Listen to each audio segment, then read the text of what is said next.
I was only 20 when I met Steve. Looking back, it feels like another lifetime. I remember the day clearly, the way the sunlight hit his face when he first smiled at me.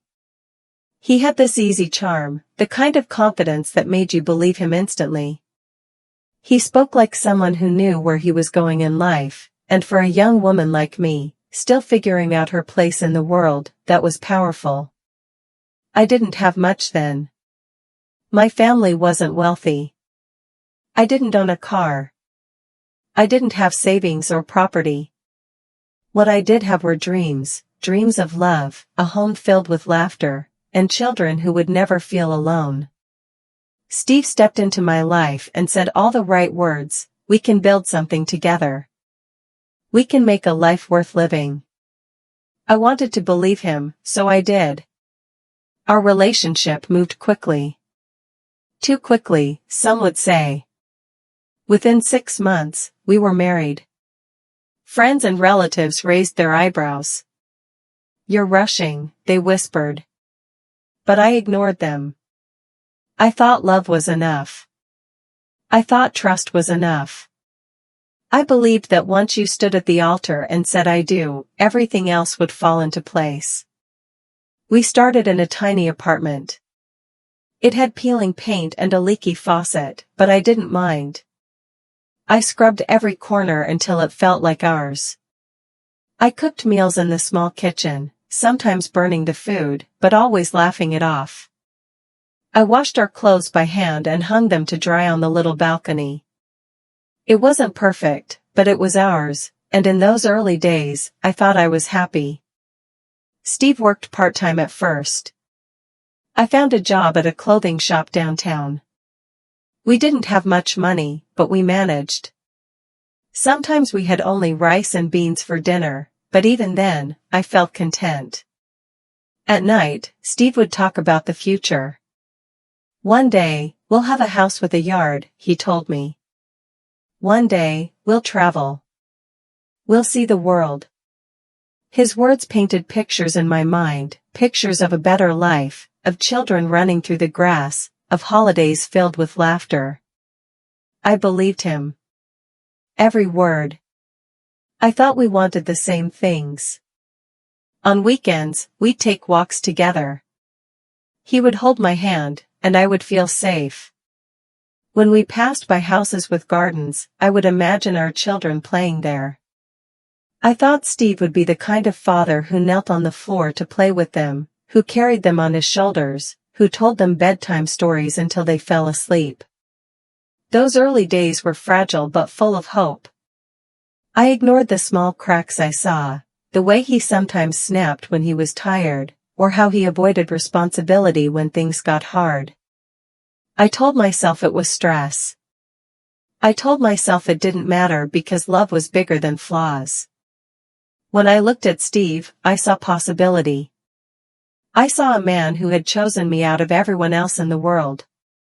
I thought that meant I was safe. I thought that meant I was loved. But I was young. And I didn't yet know how quickly dreams could turn into shadows. It wasn't long before our family began to grow. I was still young when I found out I was pregnant with our first child, Ellie. I remember holding the test in my hands, my heart racing. I walked out of the bathroom, smiling nervously, and said, "Steve, we're going to have a baby." He looked at me with wide eyes and then laughed. He pulled me into his arms and said, "We'll be fine. We'll figure it out." And for a while, I believed him. When Ellie was born, I felt a kind of love I didn't know existed. Holding her tiny body against mine, I thought life was perfect. I thought she would bring us closer together. In those first weeks, I told myself everything would change for the better. A baby would make us stronger. A baby would keep us connected. 2 years later, Max arrived, and then Grace, and finally little Leo. 4 children in less than a decade. My arms were always full, but so was my heart. The house was noisy, messy, and alive with laughter. I wanted to give them everything I never had. but with each child, Steve grew more distant. At first, he would come home late, saying he had to work extra hours. I wanted to believe him, so I never asked too many questions. When he did come home, he was tired and irritable. If Ellie cried too long, he snapped. If Max asked for help with homework, Steve brushed him off. "Ask your mom," he'd say, as if parenting wasn't his job too. Then, one day, he stopped working altogether. He said he needed a break, that he'd done enough. At first, I tried to be patient. I told myself it was temporary. I picked up more hours at the shop and tightened our budget. I cooked cheaper meals. I went without new clothes so the children could have shoes that fit. But temporary turned into permanent. Steve began spending his days on the couch. He watched TV, played games on his phone, and napped. He stopped helping around the house. When I asked for support, he dismissed me. "You worry too much," he said. "You'll manage." I managed because I had no choice. I woke up before dawn to get Ellie and Max ready for school, fed Grace and Leo, and hurried off to work. I returned exhausted but still had to cook, clean, and care for everyone. Steve did nothing. The children noticed. Ellie stopped asking for his attention. Max stopped showing him his schoolwork. Grace hid behind me when Steve entered the room. And little Leo, he cried when his father picked him up. When Steve did speak to them, it was only to criticize. If Ellie spilled juice, he shouted. If Max asked too many questions, he called him annoying. Grace's laughter faded into silence. Even Leo, who should have been carefree, learned to tiptoe around the house. I tried to shield them. I told myself, at least they have a father. But deep down, I knew. They didn't have a father, not in the way children deserve. They had a man who shared their house but not their hearts. The nights were the hardest. After everyone was asleep, I would sit at the kitchen table with the bills spread out in front of me. My hands shook as I added numbers that never seemed to match what we had. Sometimes I cried quietly, not wanting to wake the children. Sometimes I sat in silence, too tired even for tears. And Steve? He was in the other room, snoring, while the weight of the world sat on my shoulders. I told myself this was marriage. I told myself this was normal. But a small voice inside me whispered, "No, this is not love. This is something else." By the time the children were a little older, my life had turned into an endless cycle of work and exhaustion. Every morning started the same.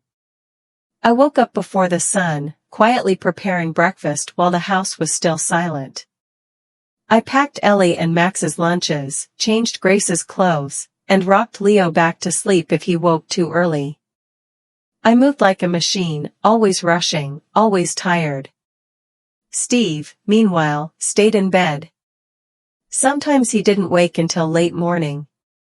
Other times, he sat in the living room, eyes glued to the television, barely acknowledging the chaos around him.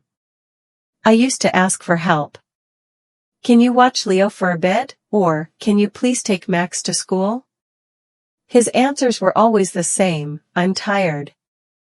"You can do it." And so, I did. After dropping the older kids off, I went to work. My job at the clothing shop was tiring, but at least there I could breathe. At least there, I was more than a servant. Customers smiled at me. My boss thanked me. It wasn't much, but it was something. But the relief never lasted. When I came home, the house was always a mess. Dishes piled high, toys scattered across the floor, and Steve sitting on the couch like a guest, as if none of it was his responsibility. One evening, after a long day, I tried to cook dinner while holding Leo on my hip. Grace was tugging on my dress, Ellie was asking for help with homework, and Max was spilling juice across the table. In the middle of it all, the rice burned. The smell filled the kitchen, sharp and bitter. Steve walked in, wrinkled his nose, and said, "You can't even cook right." I froze, staring at the blackened pot. The words cut deeper than he could know. I was exhausted, holding a crying baby, juggling everything, and all he saw was a mistake. He grabbed the pot, dumped it in the sink, and walked out without another word. I wanted to scream. I wanted to ask him if he saw me at all, if he noticed how much I was breaking just to keep everything together. But instead, I held Leo tighter and carried on. Later that night, when the children were asleep, I locked myself in the bathroom. I sat on the cold floor, a towel pressed against my mouth as I cried silently. I didn't want the children to hear. They needed to believe I was strong, even when I felt like I was falling apart. Nights like that became my secret. Nobody saw the way I carried it all. Nobody saw the weight pressing down on me. To the outside world, I was just a mother doing her duty. But inside, I was disappearing. I felt invisible. Invisible to Steve, who didn't see my sacrifices. Invisible to the world, which only judged but never understood.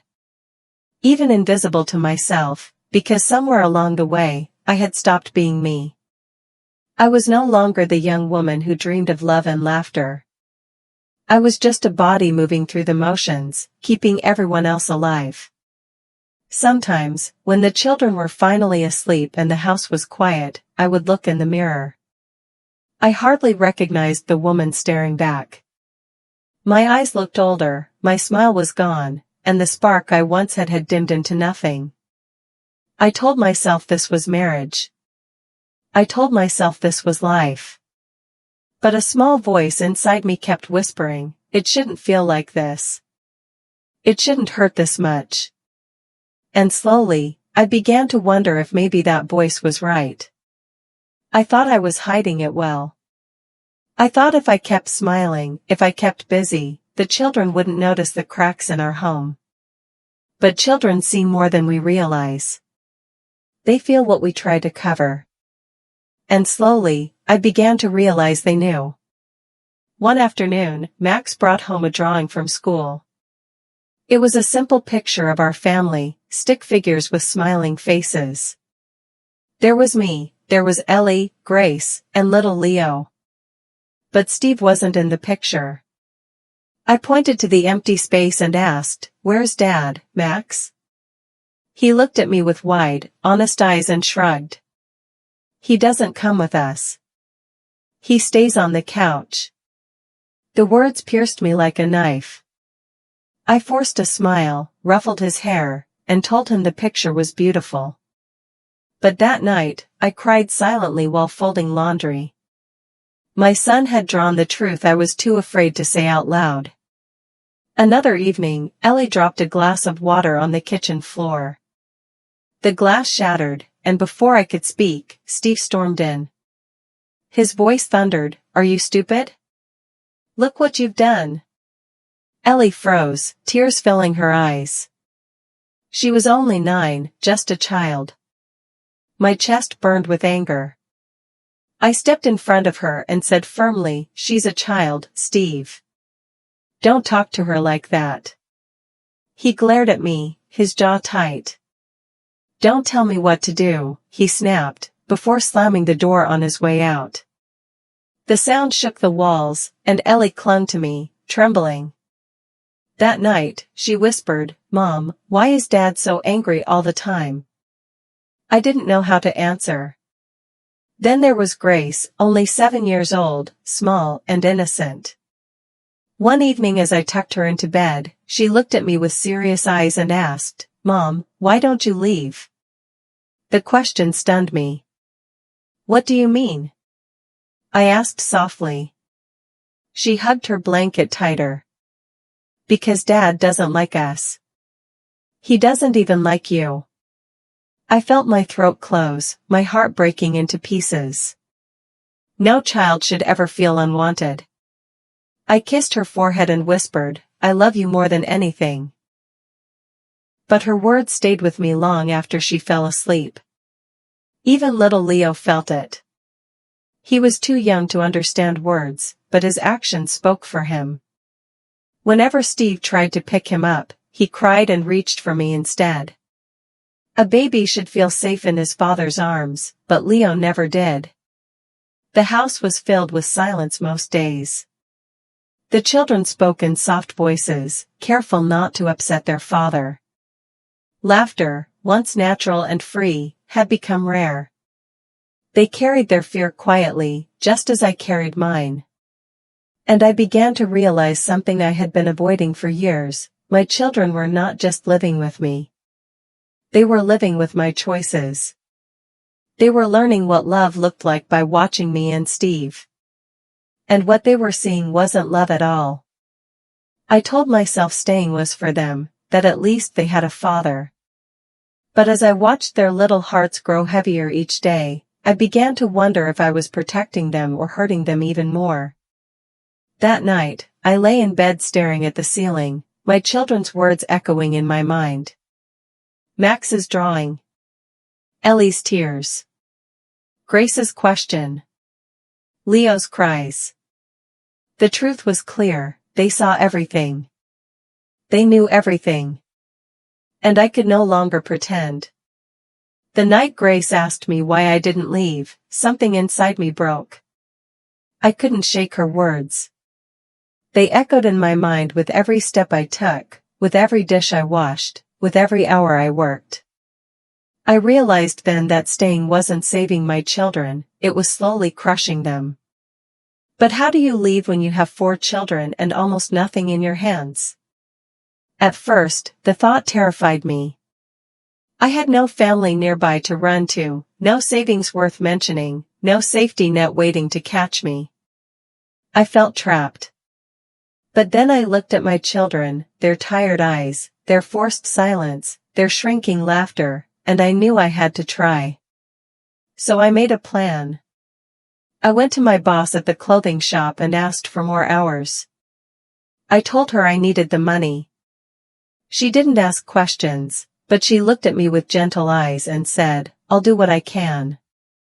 Soon I was working late into the evenings, sometimes missing dinner with the children. It broke my heart to leave them longer, but I reminded myself, this is for them. This is for us. Each time I was paid, I took a small part of my money and hid it. I put it in an old bag beneath my bed, under folded blankets. It wasn't much at first, just a few bills, some coins. But week by week, it grew. Every time I added to it, I whispered to myself, this is hope. This is freedom. During my breaks at work, I walked through the neighborhood, looking at houses and apartments. Some had for rent signs. Most were too expensive, but one caught my eye. It was small, with 2 rooms, a tiny kitchen, and a faded green door. It wasn't much, but it was clean, and it was ours if I could save enough. I called the number on the sign one afternoon. A kind woman answered. She told me the rent price. My stomach tightened, it was more than I thought I could manage. But I said, I'll call you back soon. Hanging up, I felt both hope and fear. At home, Steve grew colder. He hardly spoke to me at all. When he did, his words were sharp. The children no longer looked for his attention, they only came to me. The house felt heavy, as if even the walls were tired. I knew we couldn't live like this much longer. One night, after everyone was asleep, I pulled the bag from under the bed and counted the money. My hand shook as I laid out the bills, one by one. It wasn't enough for much, but it was enough for a start, a deposit for the new house, maybe the first month of rent. My heart pounded. For the first time in years, I felt a spark of power. I tucked the money back into its hiding place and whispered into the darkness, it's almost time." In the days that followed, I became more determined. I started gathering small things the children would need: clothes, shoes, their favorite books. I hid them in a bag at the back of the closet, where Steve never looked. It felt dangerous, like keeping a secret life inside the same walls where he sat on the couch, unaware. I walked through each day with a new kind of strength. I smiled more at the children. I whispered to them, "One day soon, it will be better." They didn't understand yet, but I did. I was building an escape, step by step. And for the first time in a long time, I wasn't just surviving. I was planning. I was preparing. I was getting ready to be free. The morning we left began like any other. Steve was asleep, his heavy snoring filling the silence of the house. The children were still in bed, their small bodies curled under thin blankets. But my heart raced with a rhythm I hadn't felt in years. Today was different. Today, we were leaving. I moved quietly, my hands steady even though my chest felt like it might burst. I went to the closet and pulled out the bags I had hidden, the ones with the children's clothes, shoes, and a few precious things like Ellie's favorite book and Max's toy car. I tiptoed into each room, gently waking the children. "Shoo," I whispered. "Get up, my loves. We're going on an adventure." Ellie blinked at me with sleepy eyes. "Where, Mom?" she asked softly. "To our new home," I whispered back. They didn't question me. They just trusted me, like they always had. Together, we moved quickly and quietly, careful not to wake him. My hand shook as I opened the front door. I looked back once at the life we were leaving, the couch where Steve spent his days, the walls that had absorbed years of silence and anger, the place where I had cried in secret. I didn't feel sadness. I felt strength. We stepped outside, the early morning air cool against our skin. I hailed a bus, my heart pounding as I guided the children aboard. They sat close to me, their small bodies pressed against mine. As the bus pulled away, I stared out the window, watching that house disappear in the distance. For the first time in so long, I didn't feel trapped. I felt free. When we reached the small house with the faded green door, the kind woman was waiting with the keys. I paid her the money I had saved, every bill counted carefully from my secret bag. She handed me the keys with a smile. "This is yours now," she said. I opened the door and stepped inside. The house was plain, the walls bare, the rooms empty. But to me, it was beautiful. It was safe. It was ours. The children ran through the rooms, their laughter echoing against the empty walls. "Can we sleep here tonight?" Max asked, his eyes wide with excitement. "Yes," I said, tears filling my eyes. "This is our home now." That night, we sat on the floor, eating bread with butter because we had nothing else yet. There were no beds, no table, no chairs. But there was peace. There was no shouting, no fear, no heavy silence. Only us. Only love. I lay on the floor beside them, listening to their breathing as they drifted into sleep. I whispered into the quiet, "We are free." Life wasn't easy after that. Money was tight. Some days were harder than others. But every morning, I woke up to smiles instead of silence. Every evening, I heard laughter instead of shouting. The house might have been small, but it was filled with warmth. Steve called once. I let the phone ring until it stopped. He sent a message, "Come back. We can work this out." I deleted it without replying. There was nothing left to say. He had his chance, and I had chosen freedom. One Sunday, I took the children to the park.